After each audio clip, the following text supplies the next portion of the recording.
Австралия жер шарындағы ең кіші материк, бірақ табиғаты ерекше.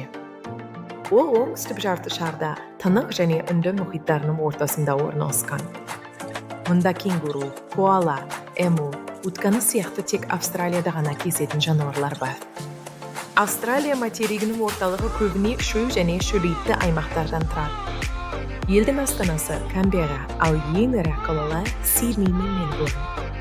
Австралия халқы табиғатты қорғауға ерекше көңіл бөледі. Өкінішке орай, мұхиттар таза емес. Адамдар тастаған пластик, қоқыс, май қалдықтары суға түсіп, теңіз тіршілігіне үлкен зиян келтіреді. Балықтар мен тасбақалар пластикті тамақ деп ойлап жұтып қояды. Мұхиттағы қоқыс су сапасын нашарлатады. Кемелер мен зауыттардан шыққан мұнай суларды ластайды. Нәтижесінде теңіз жануарлары азайып, экожүйе бұзылады. Не істеуге болады?